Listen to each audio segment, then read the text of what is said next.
கண்ணியத்திற்குரிய எல்லாம் வல்ல அல்லாஹுவின் நல்லடியார்களே, எதிர்வருகின்ற 23ஆம் தேதி சட்டமன்ற தேர்தல் நடைபெற இருக்கின்றது. இந்த தேர்தலிலே யாருக்கு வாக்களிக்க வேண்டும்,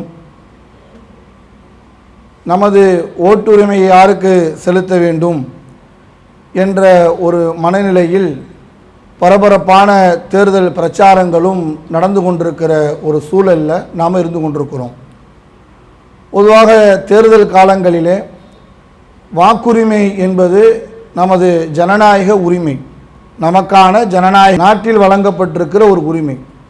அப்போ இந்த உரிமையை நிலைநாட்டக்கூடிய வகையில் ஒவ்வொரு இஸ்லாமியர்களும் இந்த 23ஆம் தேதி நீங்கள் உங்களுடைய வாக்குகளை தவறாமல் நீங்கள் ஓட்டு போடுவதற்காக வேண்டி நீங்கள் செல்லுங்கள்.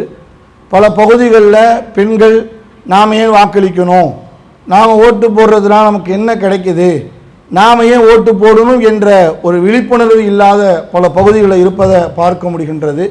ஒவ்வொரு ஓட்டுமே நம்முடைய உரிமைகள் பல நிலைகளை மாற்றக்கூடியதாக, சமூகத்தில் சமுதாயத்தில் பல மாற்றங்களை உண்டாக்கக்கூடியதாக இருக்கின்றது என்பதை உணர்ந்து நாம் இந்த வாக்குரிமையை, இந்த ஓட்டுரிமையை நிலைநாட்ட வேண்டும் என்பதை இந்த நேரத்தில் கேட்டுக்கொள்கிறோம்.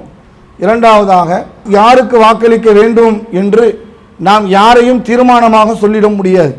ஆனால் யாருக்கு வாக்களிக்க கூடாது என்பதில் நம்மிடத்தில் தெளிவாக இருக்க வேண்டும்.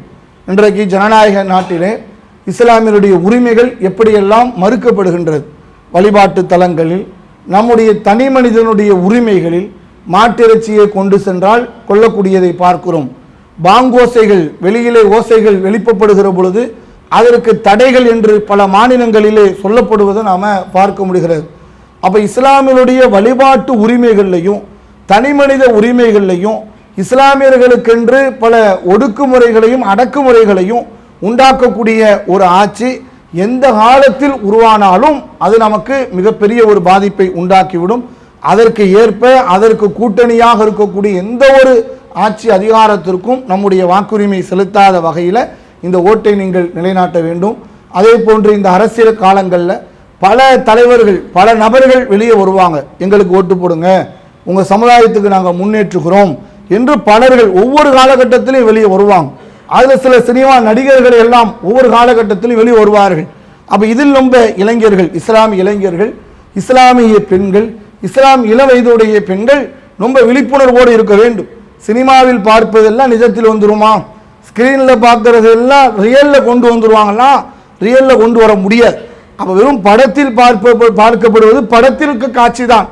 ரியலில் அவர்களால் அதை செயல்படுத்த முடியுமா என்று கேட்டால் கடந்த காலங்களில் அப்படி யாரையும் நாம் பார்க்க முடியாத ஒரு சூழல் இருக்கிறது என்பதை உணர்ந்து, எனவே நாம் இஸ்லாமிய சமூகத்திற்கு யார் பாதுகாப்பு, இஸ்லாமிய சமுதாய மக்களுக்கு யார் இடையூறு இல்லாத வகையில் நமக்கு யாருக்கு வாக்களித்தால் நமக்கு சிறந்ததாக இருக்கும் என்பதை சிந்தித்து பார்த்து உங்களுடைய வாக்குரிமையை நீங்கள் நிலைநாட்டுமாறு இந்த நேரத்தில் கேட்டுக்கொள்கிறோம்.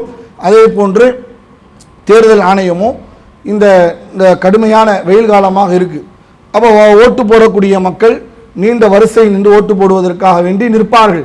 இப்போ அவங்களுக்கு ஏற்ப அந்த வசதிகளை ஏற்படுத்தி கொடுக்கணும், நிழல் குடைகள் ஏற்படுத்தணும், தண்ணீர் வசதிகளை ஏற்படுத்தி கொடுக்கணும். ஏனென்றால் நீண்ட வரிசையில் நின்று அவர்கள் அந்த ஓட்டுரிமையை வாக்கை செலுத்தி வருகின்ற பொழுது அதற்கு ஏற்ப அந்த வசதிகளையும் சூழல்களையும் உண்டாக்கி தர வேண்டும் என்று கேட்டுக்கொண்டு என்னுடைய இந்த உரையை நிறைவு செய்து கொள்கின்றேன். வாஹிரு தாவான் அல்ஹம்துலில்லாஹி ரப்பில் ஆலமீன். அஸ்ஸலாமு அலைக்கும் வரஹ்மத்துல்லாஹி வபரகாத்துஹு. அல்லாஹு அக்பர். அல்லாஹ்